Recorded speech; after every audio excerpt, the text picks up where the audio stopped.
Hello, hello, hello. This is another episode of the Mental Threads podcast. I'm pretty sure you're 135. And I'm here with Miss Megan. What is your last name again? Magri. Okay, Miss Megan Magri. And you were born and raised in Charlotte? I was not. I was born and raised in Cleveland, Ohio. Go Browns. Okay, Cleveland, Ohio. That's cool. My first girlfriend was actually from Ohio. She didn't really specify what part of Ohio. She just said she's from Ohio and everything. And when did you move down here in Charlotte? 17 years ago. Okay, 17 years ago. And this was like back in 2002, probably, right before my youngest daughter was born.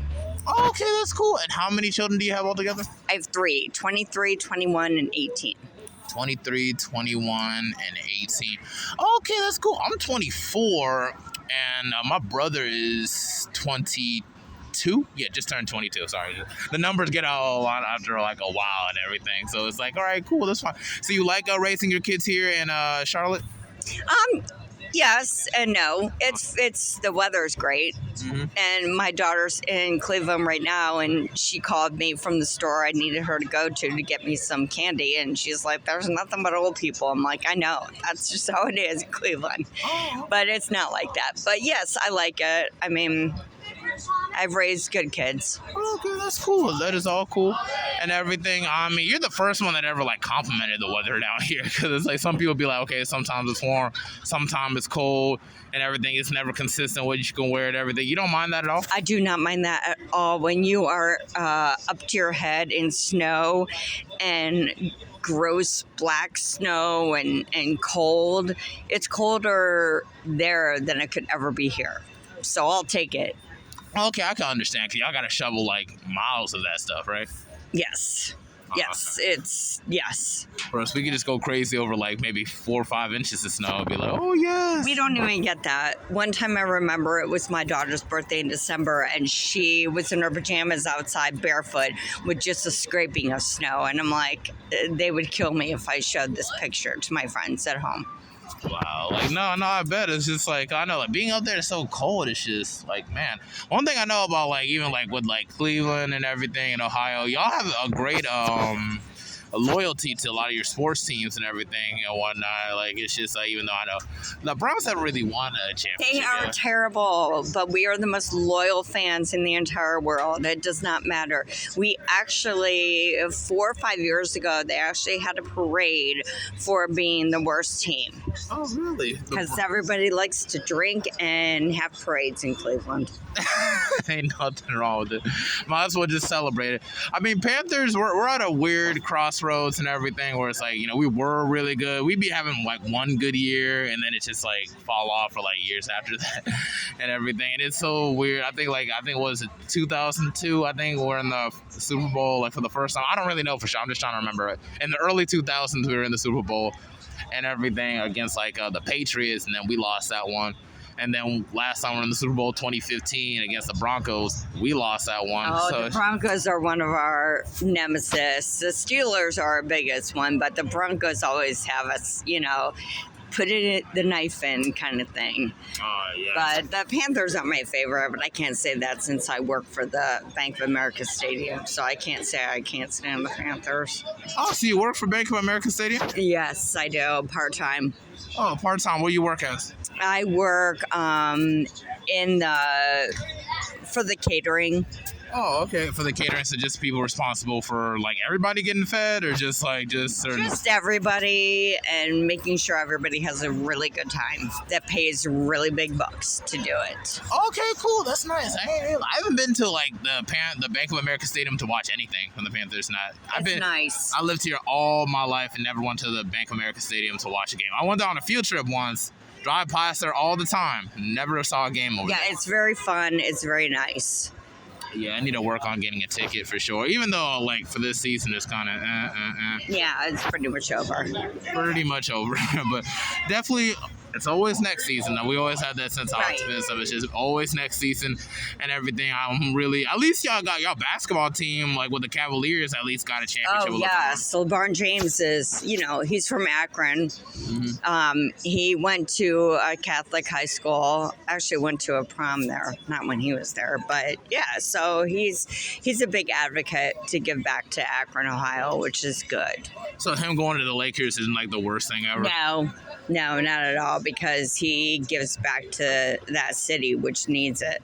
And not even just that, but it's just like really like he was working so hard in the former years and everything when he first got into the NBA. I actually went to the finals with Shaquille O'Neal, I think, right? And then it didn't work out, so then he went to the Heat, which I know a lot of Ohio people were kind of furious about. They were mad. Yes, they were mad about that, but now they're not so mad. But, he got married to his high school sweetheart. He was, he's given back to the community. He's given back to his mother. He's a good family man. That's what he is. He is a good family man. Yeah, I never really understood the hate with LeBron and everything. Like I know it was like at the same time it's his career and everything. You want to go work for like a good like company or a good franchise. And what makes the difference between a lot of these basketball franchises is how they're ran. It's just like even with the Lakers and the Celtics, like, yeah, sure, they've been winning championships for years, but it all comes down to their franchise. Who they're picking, why they're investing into them, how they build the teams, and, just stuff like that. It has nothing to do with the money they got. And it just depends, though, on how cheap the franchise is. I mean, the Browns, they don't want to pay out for the big bucks. Panthers, they don't want to either. And so it just depends on who is willing to put out the big bucks, that kind of thing. Yeah, but money doesn't come from the sky either, man. I mean, you got to have some kind of revenue pulling in, too. Like, I'm a business student and everything, and it's just like Lakers get a whole lot of money because Lakers win a whole lot. And even though when was the last time Lakers been in the finals? I don't remember. It's been a while, but their franchise as a whole speaks for itself. It's like they've had so many good people from Kobe Bryant, Shaquille O'Neal, Kareem Abdul-Jabbar, Magic Johnson, just to name like just a few, and it goes on from there. Jerry West is even the logo of the NBA. Right, exactly. So it's just like there's become so synonymous with history over the year that even if they're not even in the whole the finals or whatever, even in the playoffs, so they're not even like that legacy speaks for itself. Thus more revenue on jerseys and nostalgic memorabilia, stuff of that nature, documentaries. It goes on and on, built into the legacy for that franchise. I'm still waiting for a 30 for 30 documentary on Muggsy Bogues, Larry Johnson, and Alonzo Mourning on the Hornets. Like, I'm still waiting on that because I feel like we needed that because people don't realize how crazy they were. I think that it will be happening soon because I worked an event the other day at the stadium and everyone was watching the World Cup. And even though the big one was at 5 a.m., people paid big bucks to rent out and watch the World Cup at 1:30, and it had been 8 years since USA has been in the World Cup. So I think with the owner of the Panthers and with the soccer team, he is trying to bring back attention to Charlotte. Yeah, well, that's one way to do it. They can do a 30 for 30 for the Hornets because they made a 30 for 30 for Ric Flair, and dude was like a professional wrestler. Crazy stories, wonderful stories. I met him. You met Ric Flair? Cool guy? Crazy cool guy. But he is racy. I mean, I bet, man. I'm sure. I mean, but for real, it's just like Ric Flair is like probably like I don't even know how to really speak. He was actually born in Minnesota, but it was like he still like represents Charlotte so heavy and everything. He does because he lives here. His many ex-wives live here. His many kids, yes. Yeah. But you know what? You only are as good as the people are going to talk about you. If people are still talking about Ric Flair, he's still on the board. No, seriously, he's such a great representative of like not even a representative of Charlotte, but just a reflection of just like like a whole I don't know how to explain it because it's like we're like the Queen City. It's like we're in the South and we bring like a whole lot of revenue in through because of the banking company. So we're like a metropolitan city, a large metropolitan city, Right. compared to Atlanta. We got a larger like square, like what's that word? Square acres. We got a larger landmass and a larger population compared to Atlanta. And I just think that, like, you know, Cleveland being, you know, so many sports and so many, like you said, anchorages. Like, we've got, you know, Ohio has Ohio State. My husband went to Ohio State. I'm going to watch the Ohio State game here tomorrow. And, you know, I went to University of Cincinnati. We finally have, like, gotten somewhat, you know, good about football.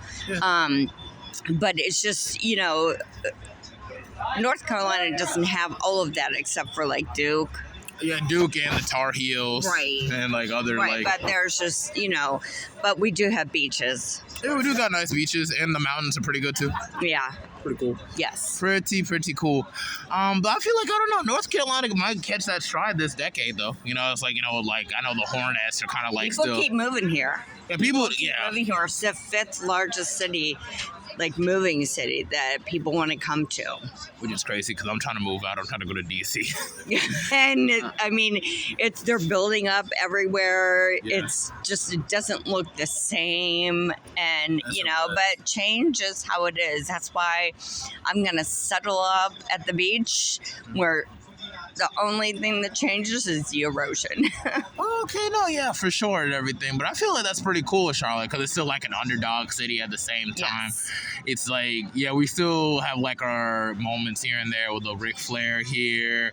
Michael Jordan, like, wasn't born and raised in Charlotte, but he did come from the UNC He Charlotte. went to North Carolina, and, you know, he owns half a Selwyn pub and part of the Hornets. Yeah. So, you know, he's got his, you know, celebrities have their little, you know, their feet in places everywhere. You just never know. Just like when the Rolling Stones were here. And, you know, he's over at the Thirsty Beaver. And so it's just little things that we have pockets of cool things like that. I feel like a lot of things are going to change really because, you know, even though LaMelo Ball is like in the whole, you know, Hornets, he's still pretty young. He can still grow with that team, even though it's kind of like, what was the guy's name? Miles Bridges that beat on his wife and got kicked off the team, I think. Was that his name? Miles I don't Bridges? know. Yeah, he was a great basketball player too. Like, I really wish like he really Yeah. did get in that situation because like we need all the help we can get. But Yes, it's like, exactly. Yeah, because a lot of players, athletic players, do that same thing. In Cleveland, there was a really great baseball player that beat his wife and, you know, ended up going nowhere. How can you get so angry that you end up putting your hands on your wife? Like, I know it can be crazy just living in the same house as somebody, and then it's just like over time, emotions get involved, and then you don't think clearly. But at the same token, it's like that's still like your wife. At the same time, you gotta that's the person that you're raising your kids with.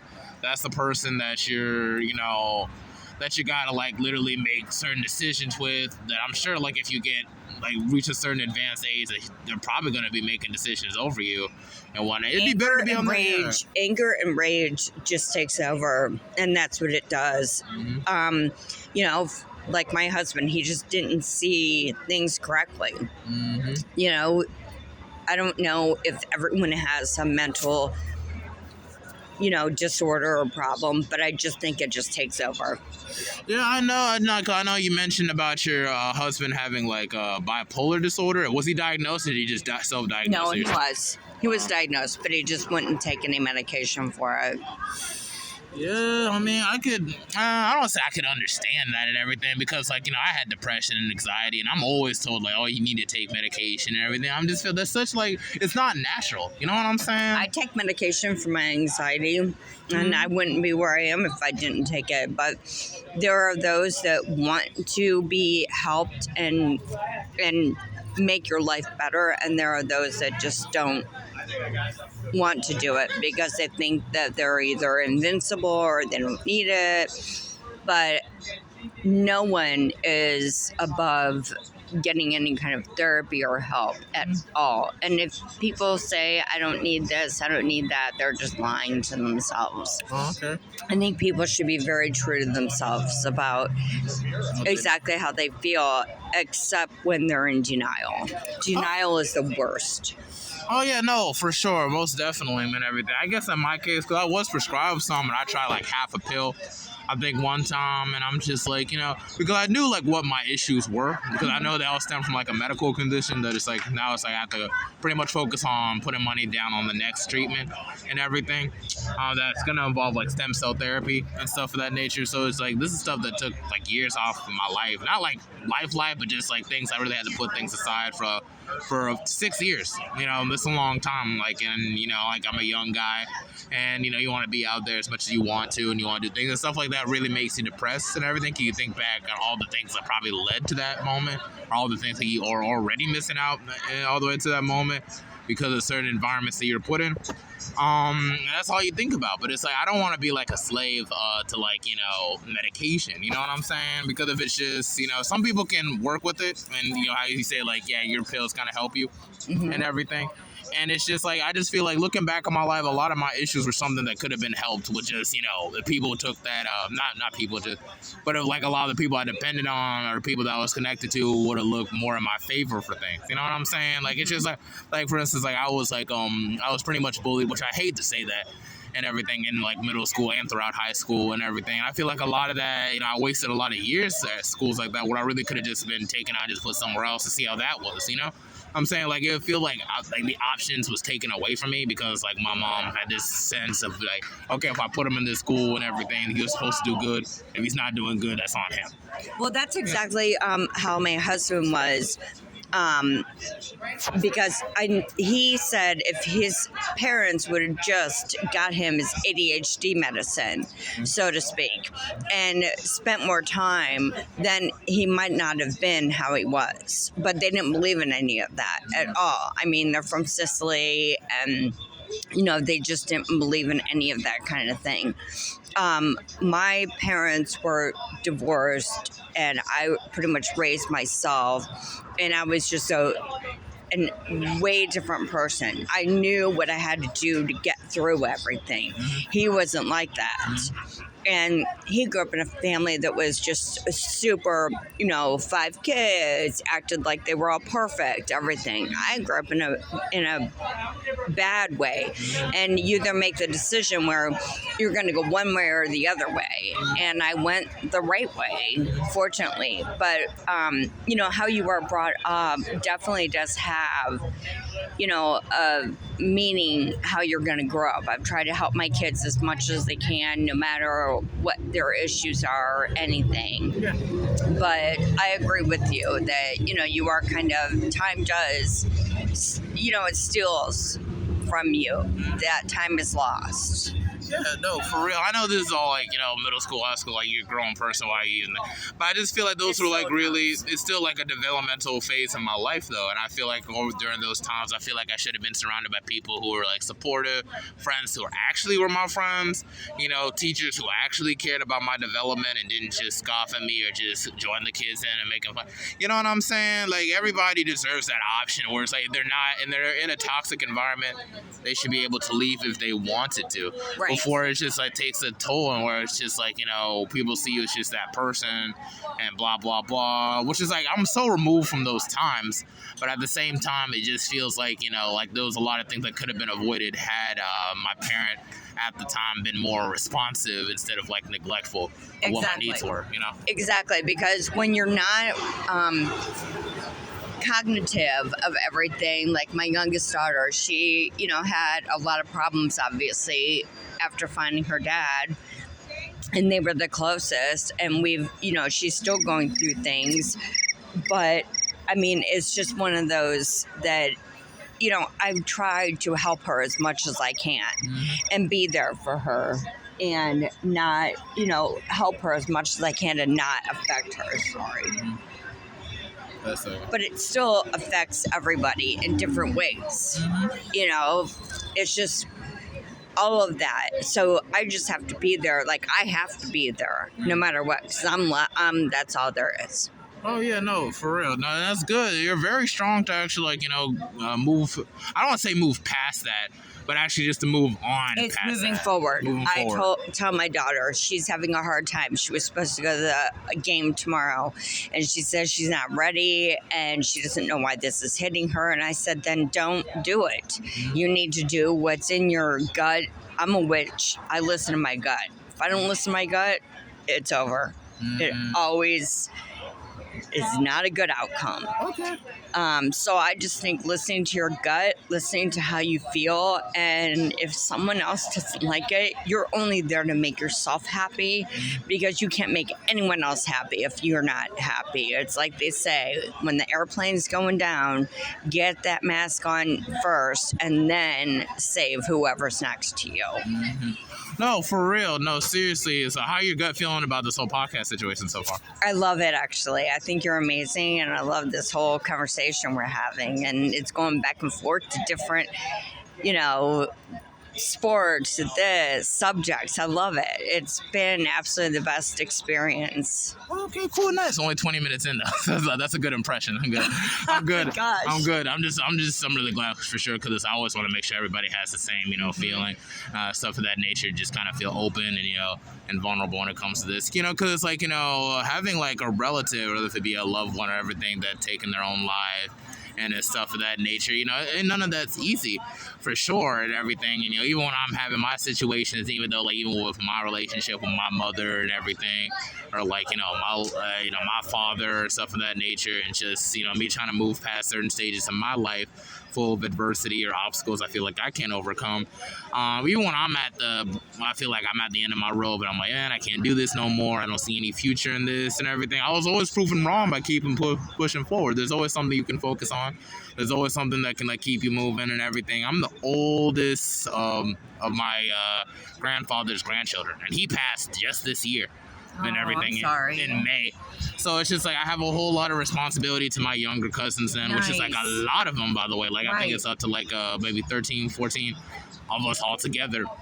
Our responsibility to even my nephews, people that are under me and everything, to really just, I don't want to say change the dynamic and whatnot, but to really just try to put my family to a positive direction moving forward, even past it. You know what I mean? It's hard to do. It's hard to do that, especially when they don't want to do that. I've had people that haven't spoken to me since my husband died. They won't speak to me. His family, my mother, I haven't spoken to my father in 15 years. And, it's honestly, it's their loss, because I'm a kick-ass person. And You're dope. it's their problem. Obviously, guilt plays a lot with people, and guilt makes you run away from things, but you can't change it. All you can do is try to change it.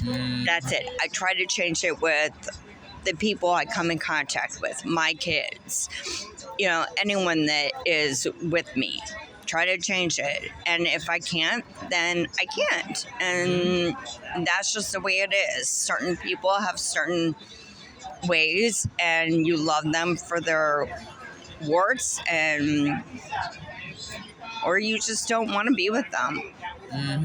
Yeah, no, seriously, it's just and always focus on just I don't want to say a lot of your happiness, 'cause I don't want to be base your happiness on other people, but it's just you got to surround yourself with folk that actually want the best for you and everything. And it's just abandoning people after such a traumatic event, because I know it was probably crazy traumatic, and it's just to still keep it moving forward. That's very inspirational, because there are probably people who are probably going through the same thing, listening to this wow, man, when this happened to me, everyone cut me off. When this happened to me, I didn't speak to nobody. All people need is support after issues like that, and for no one to give you that support, that's probably just a sign that God was just trying to put you in the right place. So I tell you, when I sold my house, my realtor, who is a shark, she was like, I don't know how you're doing it, because with everything going on with you, I would be in the bed with a needle in me.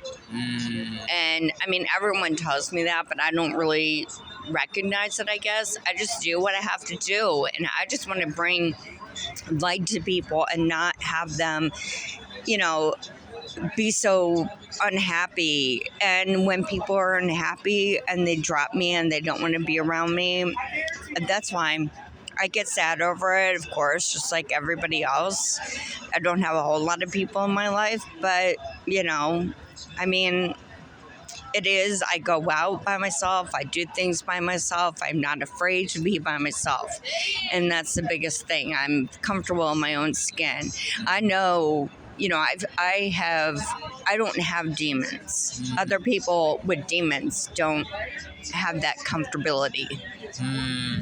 Yeah, no, for real. It takes a strong person to just be by themselves. I know it's just like, and sometimes, people assume that being by yourself is being lonely, but it's like, really, it's like being by yourself with yourself. You're dealing with yourself. You're reflective of yourself. People can't be by themselves because they're just way too weak. They have to lean on somebody else. They work for approval for people their own age group who believe the same as them. You know what I'm saying? And I just don't believe that, I think that you can be extremely lonely within a whole bunch of people. But if you are happy and feel good, like me coming to Muhlenbrew or going wherever I go or just taking a walk, I'm not afraid of being alone. I'm not. Of course I want to have like more, I wish my family would not do what they do to me, but I can't control anyone except myself. And so I just try to, put that out there. Everybody has bad days. I have bad days where you just start like crying, you're sad and things like that. And then there's days you're just like, I don't want to do this. And then there's other days where you feel happy. And then I'm always like, don't get too happy because the rug will be pulled out. But, all of those things, it just, I walk in my house and my dogs love me, and I have 2 cats that act like they're dogs, and they meow and love me. Cats don't like people. My cats love me. It's like, so it's just I think it's constant battle. It's a constant battle. That's why I box. Oh, you box too? Yes. Like professionally? Kind of. Okay, cool. That's nice. I would have never pegged you for a boxer. Oh yeah, I've got my heavy bag outside of my back porch and all my stuff, and I want a fast bag because I'm excellent at the fast bag. I taught spinning for 6 years right when I came out. I love rowing. That's my biggest thing. But I love boxing because sometimes you really need to punch the crap out of that bag and let it out. I have a phone I got it at a garage sale because I love garage selling, and I got it like 8 years ago. It's a pottery bone phone, and I do not even have it hooked up, but I have it hung on the wall, and I talk on it like, you're a total asshole, just so you know. And then I'll be like, I am so great, and I'll like yell at people on it. Okay, so it's like therapeutic for the phone thing. Okay, cool. I want to know about the whole, your interest in boxing for sure. I love it. Okay, yeah, I like boxing. How do you feel about boxing right now? Because, I don't know, I know things are kind of weird now, but it's like from Anthony Joshua, Andy Ruiz Jr., I don't Deontay know. Wilder, All I know is that Tyson Fury. Boxing is one of the most therapeutic things that you could do. Okay, so you don't really catch up with the professional side. I do, but I don't try to get too involved. The main reason is when my son turned 13, he was constantly punching his pillow and had rage, his hormones. So I bought him a heavy bag. Oh, okay. I said, Bennett, if you're going to punch crap, punch this. Okay. And it helped him. And then I took it and I used it. Okay, nice. And then I started boxing just at like a local thing, and I started in South End doing it in the ring. That is so cool. So your son's kind of like a boxer too now? No. Oh. Nope. Doesn't have anything to do with it. He probably should, but no. But that's his own choice. I give everybody what everybody wants to make. You want to go rob a bank? That's your choice. Okay. Well, I don't know so much about trying to push robbing banks. I'm just saying everything is everyone's choice. Okay. I try to gear my kids, and this is my advice: take it or leave it. But ultimately, It's your choice in the end. Okay, it's your choice. So you and God have to live with your choices. Okay, yeah, no, seriously. I mean, that's a good way to put about moving on with things and everything. I definitely want to get into Muay Thai. That's one thing I want to go do. It's like Muay Thai fight, where it's basically like boxing, but it's like with your elbows, fists, legs, shins, and everything. Yeah, no, I just like the boxing. Yeah, I definitely want to get into Muay Thai, but I try to have to put myself in a financial position. Yeah, you know, I got my next medical treatment. I just went Black Friday shopping today for me and my brother. Oh, you did? Where'd you go? I went to Walmart. Nothing crazy. Okay. It really, like, the deals weren't even crazy. There wasn't even any deals. There's no deals. It's all happening like before. I have to get a mattress, so that's going to be my main focus today, later on today. I wonder what Cyber Sunday is going to be. Maybe I should have waited till Cyber Sunday. Probably, I mean, Monday, yeah. If you needed something. I got two tablets, and they're like really small tablets. That's like, it's like, what are we all going to do with the tablet and everything? It was like a Galaxy tablet or something like that. Yeah. Yeah, so I was just thinking about probably just getting him because I said I was going to get something like that. So it's like, I'm glad I did my Christmas shopping a little bit early now because, like, there were times when I had no money.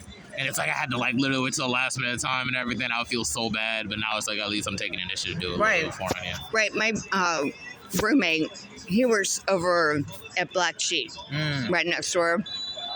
And he was like, so are you going to get your mattress today? I'm like, yeah, I'm going to get that.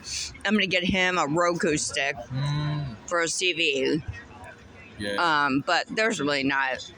But I guess he said they're crazy busy over there. Mm-hmm. Yeah, I'm thinking, I shouldn't get a Roku. I already got a Fire Stick, and my brother has the PlayStation 4 in his room. I think I need to get back into playing video games again. Like, I don't know. Gosh, I have I've got some sort of PlayStation that's kind of brand new that PlayStation 5? Yeah, that I can is it white? Hook you up with. Oh, really? Yes, because my daughter, she's bisexual. Oh. And her latest boyfriend, she's had girlfriends, her latest boyfriend though was total douche. And he left it. And I was like, I don't know what I'm going to do with this. And that's been 2 months ago. All right. And it's a PlayStation 5? Like, what does it look like? It's, like a spaceship, like it's white? No, I don't know what it's got all the controllers and everything. And is it black and stuff like that? Or? Yeah. Okay, that's probably the PlayStation 4. My brother already has one though, and but I might want to keep it for when I move out because I'm thinking about moving out eventually. Because I don't know what it. Yeah, but. Oh, okay, I'll take it off for you if you don't want it. Yeah. So. Look at us making a garage sale without a sale. I love garage sales. I'm trying to do garage sales. I need to have one. I've got a bunch of stuff I need to get rid of. Oh, you should probably just work at a thrift shop. I mean, there's always something at a thrift shop to find. I need to go back thrift shop hopping. Like, that's something I really need to get into for sure. Because you be really finding some things at thrift shop. I know I found like a bunch of suits at this one thrift shop, like Value Village, I think. I love Value Village. Yes, and the suits was like just like 25 to 35 a piece, and I'm like, good. I buy suitcases from there. Oh, really? And I have all my hats and scarves in one, and then I put like other stuff in them for storage, and I just use them. It's great. It doesn't look bad, so. Yeah. Definitely need to go back thrift shopping because it's like seriously, like you always be looking through. It's like it be feeling like a little mini museum because it'd be like a whole lot of older stuff like rotary phones and stuff. I love it. Yeah. Yeah, always pretty cool. Always pretty cool. I need to pass by there maybe sometime. But I have another interview I got to do at 6:30 with a longtime friend of mine. Okay, nice. All right, so you want to? No, we ain't got to speed. Nothing. No, we got I'm nothing good, but time. We got nothing. Good. No, nothing but time. No, I'm good. I'm gonna round it up and take leftovers to my roommate.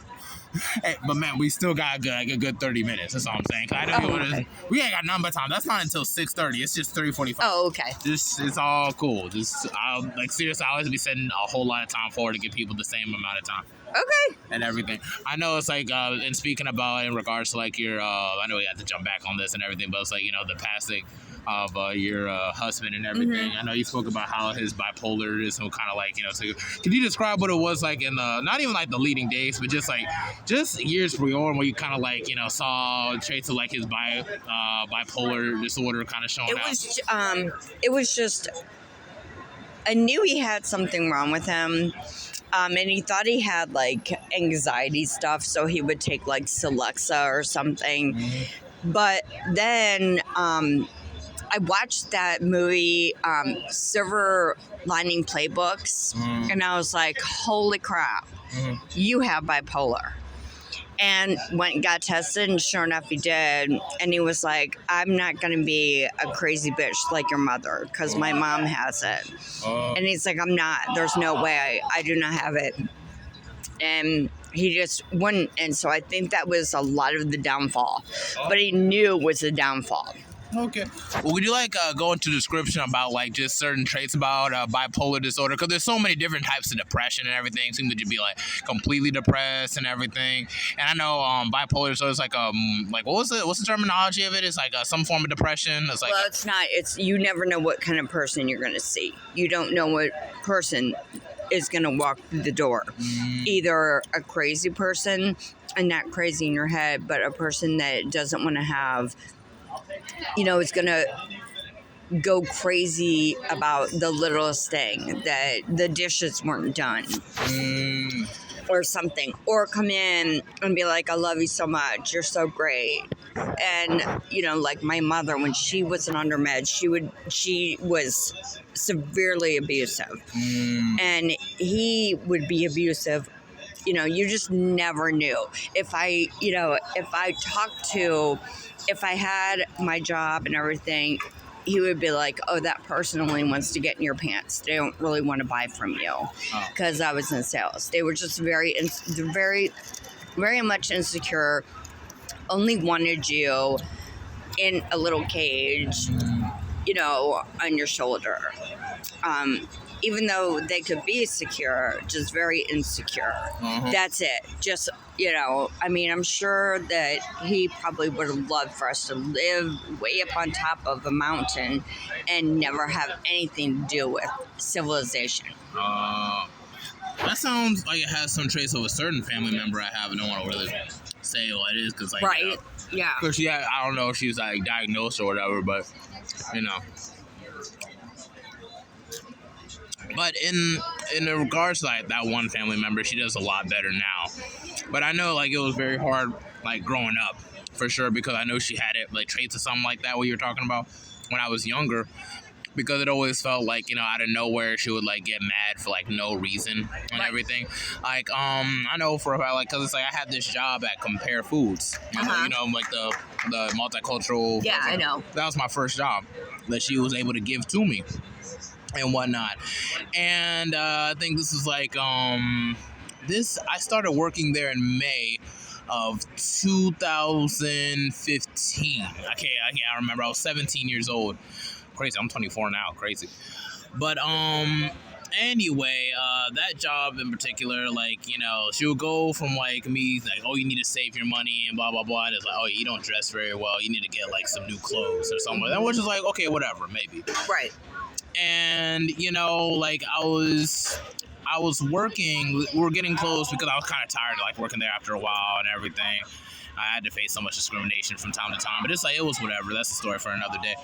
And it was like, I was like trying to work till December so I could be able to get extra pay, so I could be able to save a whole lot of money. I was starting to save like what was to me a lot of money at the time. Right.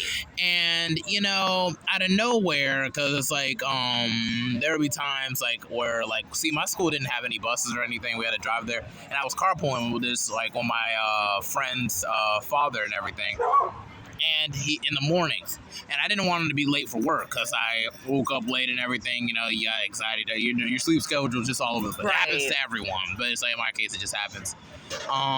So I woke up kind of late, and I'm just like, okay, let me just go back to bed or whatever. Whatever I miss out today in school, I'll just make up for it later. Mm-hmm. Like, it's just school. You miss one day of work, it doesn't even. Sometimes right. You don't even miss work. And like, she came through the door and everything. Like, it was like 6-something p.m. I don't know where like her and my brother were going, or where they were at the whole day or whatever, because I was like, I just woke up like about like an hour. Right. So it's just like, I just like wanted to just cleaning up my room a little bit because I knew she was gonna be heated like a little bit. But let me just do something. Wash the dishes, do something positive while I'm here. And like, she walked in, it was just like just mad because I didn't check on her or whatever. I didn't call her. Like, I just woke up a while ago. Like, it's just right. Like, and I'm like, we're not joined at the hip or nothing like that. If you had a problem, just you could have let me know and contacted me and just let me know. But then she was like mad about me not going to school that day or whatever, and it's just like was mad about like, you know, saying that my grades were going down, and they weren't. They were actually like in the B's and C's, like probably not the most like okay, but it was like the kind of school you sent me to, like I was getting picked on, all this whole type of stuff. Right. I try to make the best out of it. And it was like, she said she was going to take my phone away and call my job for them to fire me. And I'm like, isn't that kind of harsh? I'm just saying, for just one day at school and everything, like just one day. And it was just like, you know, and I just got mad and feared because she wasn't even listening to my side or nothing. And I'm just like, what are you doing and everything? You know, it's just like I was getting mad and stuff like that. Like, you know, like, that's not fair. Like, you're calling people at my job to, like, clown me just for what, you know? And it was just like... Yeah, that's exactly how it is. Like, I went to, when we were at our absolute worst, I went to Ohio to visit a bunch of my friends because I had to get away. And I did, you know, lie and say I had just gotten a great job. I mean, I'm talking over $100,000. It was a great job. And so I lied to my husband and said I was going to Detroit to go for training and went to Ohio because I didn't want him knowing where I was because I was afraid of him. And, third day in, my phone is like got like 28 missed calls, and he had called the company to find out where I was, even though I had texted him the day before to find out where I was. And he and his sister called the company and told them that I lied and said I was going there to train with them and all this stuff. And when I was on my way home on the flight, they called me and told me that they rescinded the offer because his sister had called them and said that I was a horrible, horrible person. And I was a liar and a cheater, and I would end up stealing from them, and I would do all this stuff. And so they basically... just miscommunicated you. No, yeah. And my husband, because of... and his whole family has mental issues, and because of that, they, you know, did that. I mean, you know, when I look back now on them without being around them, they're crazy. I mean, I'm thinking, oh my gosh, they were huge gaslighters. Yeah, and narcissistic people, personality disorder. But bipolar people like to gaslight you. Yeah, they like to act like you're the one that's crazy. And you're not. You're the one that has done all of this. And then you start thinking, like, you know, I always said to my husband he should have been a lawyer because he could convince the guy on the stand, even though he didn't kill the person, he did kill him. Yeah. And bipolar is, there's 3 different movies of gaslighting, and they're all bipolar people. Yeah, man, no, seriously, like, narcissists like to gaslight too, but mental illnesses are so hand in hand with each other. Like, people have traits all over the board, and it's just like, you know, I just pray to God that it's like I'm not doing any of that, like, you know, or anything. I try my best to be as transparent as possible, and, you know, whatever it's my business is my business, and whatever it's like, yeah. It doesn't. Sometimes it just doesn't work that way though, because it. I feel like the more I'm very genuine, I don't do anything to hurt people, but they're still out to get me no matter what. And I don't understand why. I mean, just a few weeks ago, my aunt told me that she was looking into my daughter's boyfriend. And I'm like, why are you doing that? First of all, that's an invasion. And why are you doing that? And then my daughter the next day sent her a funny TikTok thing. You know how butter is a shortage right now. It's so expensive. And I sent her a funny TikTok that was like, you're not getting away from me, mother, you know what? And it was funny, this old lady doing this. And I thought it was hilarious. Yeah. And so my aunt calls me the next day at like 6 o'clock in the morning. And she's like, I am so upset. You told Palmer that I investigated her boyfriend. I'm like, no, I didn't. She's like, yes, you did. I'm like, no, I didn't. She's like, I don't believe you. No, why she got to investigate somebody else's boyfriend, though? Like, why is that her business? Right. That's weird. But accusing me. I mean, she got you sent her a TikTok. So it just is just people. I don't understand people. And after everything happened with my husband, I told my one aunt, I said, I don't understand why this is going on. She's like, because you would never do this to someone. Never. Yeah, no, it's crazy and everything, like you try to lean on your family members and stuff, especially it's going on in the home and everything. Back on like who I was speaking on earlier and everything, it was just like, seriously, like after that and stuff, like we're just cursing each other out. I'm like, why are you so angry? Like, it's like literally I stay home one day at school. I've always had issues at this school. And for me to even take it for the third year at this place that you forced me to go through, you to give me no options to leave. Teachers pulled me out of class saying I was a waste of time. People would start rumors about me saying that I hit women and everything and all types of weird stuff. And it's like, I tell you about it all the time and you just brush it off every time. And it's just like, and it's like, but you're pressed over like me not going just one day. Like, just because I fell asleep late and everything, And it's why? just like, What is the point? What is the big deal? What is the point? That's why I'm saying that I don't have a big deal about certain issues, but people I think with very mental anguish do have. It puts more emphasis on you not doing something or someone else not doing something or road rage or all these people killing people. Why? And it's like, it's like even beyond like other stuff that she used to do, man. It's just like, dude, like I remember my graduation and everything. I got like about $1,200. I've been trying to save up for a car for a minute, and it was just like that would have really helped me like get on the right path, Right. And I was like, like we talked, we cried and hugged together and everything after graduation. Like, hey, everything's cool. I just want to move on. And like, she took the money, and it was just like, what do you need the money? She never told me what she did with that money at all. Nothing. She just took it and everything. I kept asking her like, okay, where we at with the money? Where we at with saving up the money? It could be a good $50 like a month, and I would have been cool with that as long as like, the money was starting to pile up. I was trying to see if I could find another job, but she just never told me. It went months and months. I would just went to the point like, nah, I just want to go. That's crazy. And everything, and she never apologized. Right? She would tell like her friends that about like the whole graduation money, about like, oh, I just wanted to be like an adult, blah blah blah. And like how she gave me half the money, she kept half of it. Like, that's not what happened. Why would she do that though?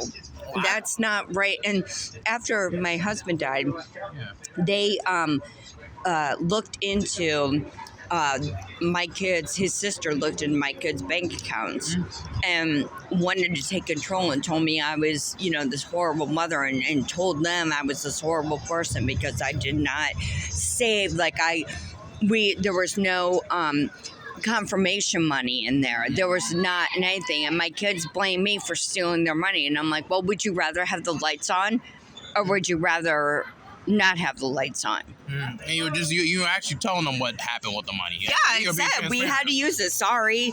Your dad was in between jobs. I mean, we weren't, I'm sorry. We did the best we could with what we had.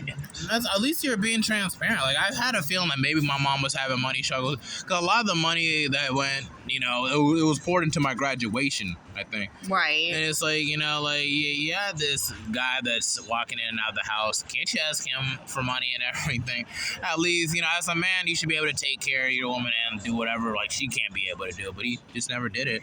And, at the time, like, growing up, I had to be punked out in my own house by this dude. Like, I don't know this guy from nowhere and everything. It was a struggle growing up because as a boy's child, you had to grow up with pride and dignity within yourself, and you're constantly put down all the time. You had your family taking money from you. You're just trying to move on to the next level. Like, well, let me just say, oh, get a car. Let me just get the, you know what I'm saying? That was like another. Right. And it's just like you just want to grow, because like your friends have families and everything that try to help them in life to get ahead in life, and it's like yours just kind of have you set back all the time, and you're just trying to move forward and try to fight through those obstacles as much as you can. And I don't want to like point the finger, do it like this, but there was like a lot of times where I feel like she really could have like advocated for me, and she just didn't. Right. And then it's just like we're cool now because like I did well in school, in college, because I really had to separate myself from all the negativity from all the past places and all the circle of friends that I quote unquote thought I had. and just stuff like that, and it's just like, she never even sat down and even said that she was sorry about any of that. See, that's how no one will even say that they're sorry. His family and my mother, they won't say they're sorry. That's okay. I can pause. All right, back on the other part, so I had to cut off the last part and everything. But yeah, like it just, in terms of like getting to really like apologize for anything they might have put you through, like you're never gonna hear it. I guess not. I want to. It's part of the loyalty aspect. My middle daughter, she does talk to them. She's in Ohio with my mother, and she sees my husband's sister, and it's just, I feel it's just loyal, but I can't do anything about it. Mm-hmm. She FaceTimed me from a store there and said, I've got to go because grandma's coming up. And it's like, I'm this villain. I mean, they can't even say my name, but the worst thing is they all have erased me. And they can't erase me.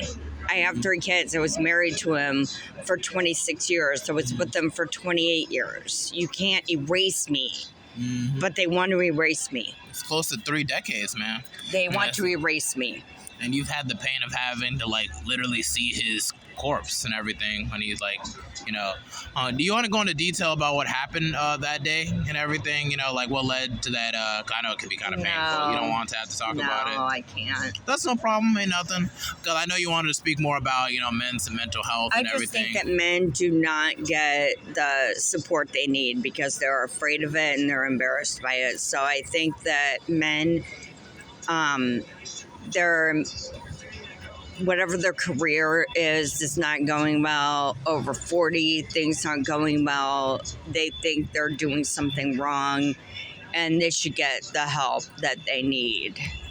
Yeah, no, like seriously, like even with me, like I feel like I didn't really start going to therapy until I actually got into college, which could pretty much be like, paid for by the college and financial aid. So I was like, I'm really happy to go to college just for that and everything, because it really just kind of proves one thing. Like my therapist told me is like, hearing my life story and everything, like I essentially kind of raised myself, not in the sense that I'm taking care of myself or buying myself my own clothes, but in terms of like raising principles and values into myself and how to really like act in society.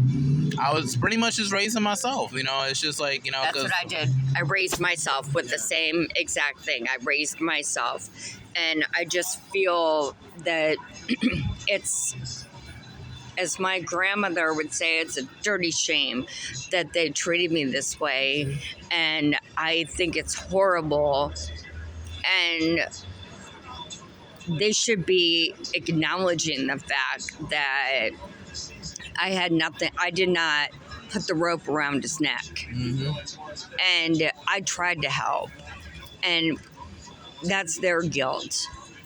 And obviously I'm better off. I always said if I never would have married my husband, I never would have been friends with his family. Like, they weren't people I would ever be associated with. Yeah, I feel like that. It's like, I feel like a lot of our family members who wouldn't really be associated with unless, really being born in that family or like, connected. But those are your in-laws, so.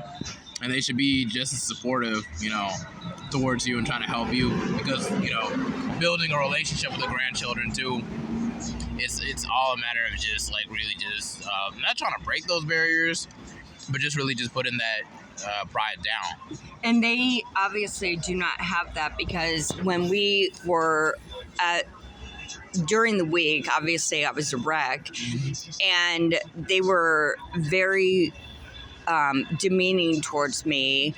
And the day of the funeral, I have my husband cremated, but at the day of the funeral, memorial, whatever, they told me to go sit in the back. I wasn't allowed to sit in the front.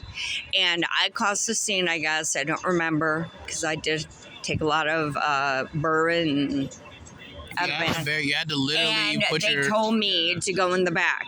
Now they can't even be in the same room. My daughter was in the hospital 2 weeks ago, and she said that, Aunt Beth wants to come see me, but, I don't know how that's going to work. And it's like, we are going to have to be in the same room.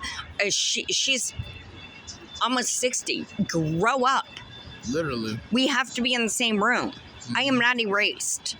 Just because you think that Ben died does not mean that he is gone and over with. I am still in the life. And they don't want me to be in the life. It's like they can't even, no one can even handle seeing me or being around me. And that's not fair, because that was your husband just as much as like there's that was your I'm the family. mother of his kids. Yeah, mother of the children. So what am I going to do when, they get married or when they have kids? I'm not going to be allowed in the room. It's very, very head ass of them to do that, for sure. They're evil. They're evil. I think that's Satan. Well, let's just be mindful, like what we say, because we don't know if like they might listen to this and everything, might reuse this, in court or something like slander. You know what I'm saying? That's all. If there's any way to be like anonymous, like we'll try. But it's like, I'm just looking out for you, because hearing from like how they might be personality-wise, they're like, oh, I don't like what she said about me and everything, blah blah blah. I don't know how big this whole podcast thing might get, but there are people out there who have issues with their family and everything, and their in-laws and stuff of that nature. And like, this is like just the stuff that happens when it comes to just. When there's a lot of dysfunction in the family and stuff of that nature. I highly doubt they're so unintelligent. They would never.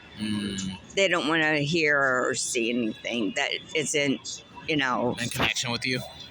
They don't. They just want to be an ostrich, not have. Yeah, they don't. Yeah. But I mean, I get what you're saying. You feel what I'm saying? You know what I'm saying? What you're saying. Because even with this same podcast and everything, like when my grandfather passed, because I interviewed him twice and everything before he passed, we used the interview to justify him being buried in the States, because he's from Liberia. We're Liberian and everything. So it's just like, a lot of people want him back to Liberia so they can be able to keep with his. But he said it himself. It's just like, no, I want to be buried here in the States. He spent most of his time here. All his grandchildren are born here. A lot of his children are here too. Right. So it's just like, they got to visit their grandpa and their pop-pops. It has to be here in the States. And, from time to time, I do pass by his grave and everything, to talk, give an update, usually after church and everything, when I find the time, I do miss him a lot. But it's just like, it's just stuff like that. You don't know what other people's intentions might be in regards to this. Well, I definitely know what their intentions are, and that is to... They're going to investigate other people's bank accounts, Well, they can't, but that's why I have a lot of things under security. Yeah. So you just don't know where they might want to go, because it's just like to get into the mind dealing with the narcissists or people that here it's just like it's all about image. It's all about once you ruin or probably even shed a little bit of dirt on their image, no matter how much truth or authenticity comes with it, it'll always be an attack to their character. No, that's good. I mean, that's good, and I have thought about a lot of that. So yeah. Yeah, that's true. Yeah, but explain how deep you got into men's health and men's mental health and everything, and just your interest with that. I am part of a group called Out of Darkness, and it's for suicide, but it's usually for not just men, but anyone that has suffered from suicide. But I just think that I want to form something that hits men over 40, because it doesn't matter if you're a white man or a black man or a gay man or anything. Over 40, if you might have some mental issues, I think that's when it comes to fruition. And you're not living what you thought you were going to live, and then you feel like a failure. So I want to come up with something that is going to be where they can go and get help to say, I'm not where I am, and I have these feelings, and I don't know what to do with these feelings. I can feel that, because even as a man and as a black man too, it's just there's a certain image I feel like we all had to kind of appropriate for ourselves. And if you feel like you fall less than that bar and everything, it always feels like you're either worthless or you're not worthy of investment or even of love sometimes too. And it could be tough on a lot of us. I can't really speak for every man, but I feel like they pretty much hit on the same curriculum, the same points out with that one for everybody too. You know, like I'm not a 40-year-old man. I'm 24. You know, I still got life ahead of me, which I praise God for. On the sense that keep in mind, even though there's some things I feel like I missed out a lot of, and that's why I do things like podcasts or try to focus on my music, things that I like to do. I want to get into acting eventually, maybe get into like writing a book eventually while I'm young. I ain't got no kids, so it's like all this time I'm going to utilize really just to make sure that I'm happy, that I've pretty much knocked up on everything I want to do. So when I'm older, I'll be like, oh man, I wish I could have done that, or oh, I wish I would have did that. You know what I'm saying? And really, though, a lot of it, I mean, that is very great and admirable, but most men over the age of 40 already have kids and they did, things, but they might not have done what you said, like write a book or whatever, and maybe they didn't want to, but maybe most men define themselves by their careers. And if their career took a crapper, then that's all they're going to be known as in their mirror, not in anyone else's, but in their mirror when they look at themselves. And that's when things start getting unhinged. And that's where I want to find something that I can help them with to not get unhinged and be like, okay, this is not over with. You can start a whole new career. Go do something different. Don't do the same thing. Just because you're not defined by anything. Just because this didn't, pan out to be exactly what you wanted.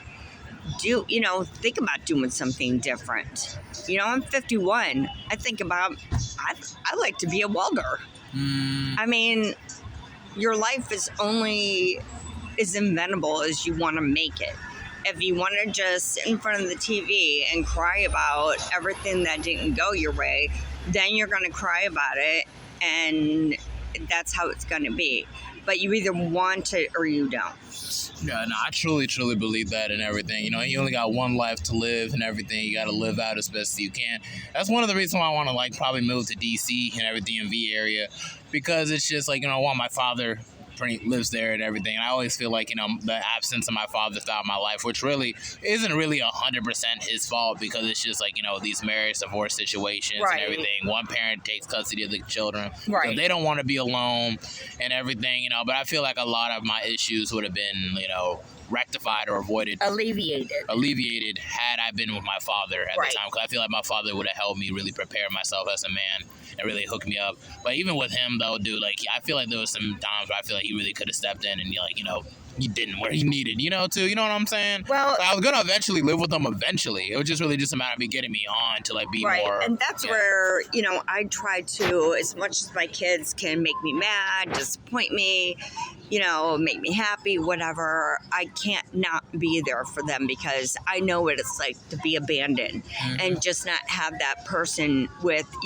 I've got to, the strings are, just not even strings, just, I am an orphan and both my parents are alive. It's a horrible feeling.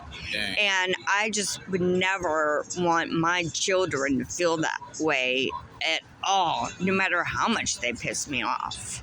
Yeah, we all irritate our relatives to a certain degree. It's not just other people. Sometimes it's us too.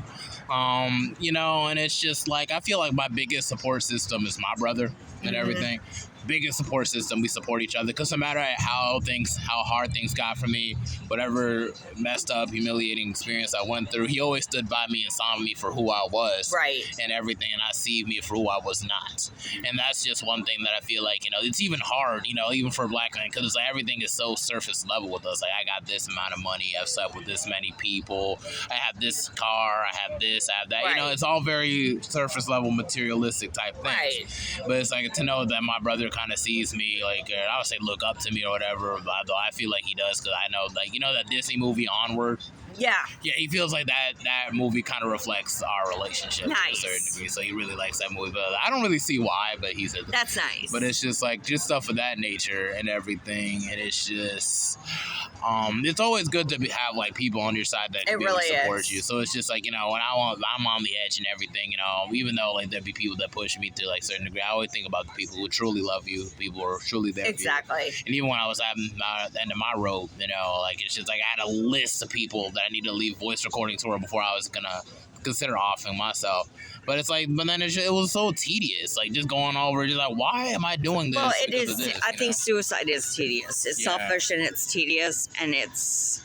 But you can't get mad at whoever considers to go that way because they mean- really thought in that moment. Emotions in that moment, like just recently, Jason David Frank, the person who portrayed a Tommy Oliver character out of Power Rangers, the Green Ranger, you know, had recently committed suicide and everything, which is crazy. I mean, you never know who's going to do it. I mean, look at that, Anthony Bourdain. Mhm. I mean, famous chef. Who's, you know, why would he do that? You just never know what, you know, the demons are, kind of thing. All right, well, I'm going to have to go. No problem. We can sign off in a little bit. Do you have any final words to let people know before we go off? Yes, I do. I just want to say this has been the best experience. And I just want everyone to give everyone, whether you like them or don't like them, give them grace. Everyone needs grace in their life. Everyone needs grace. You don't know what kind of hope or faith or loss they have. Give them grace. Definitely give people grace. That's a good way to sign off on. All right, that's it for the Mental Threads podcast, episode 135 with Miss Megan Magri. I love you. All right, cool. Thank you very much. Love to you too. All right, that's it for the Mental Threads podcast. We're signing on, and now we're signing off. Thank you. Oh my God, I love you so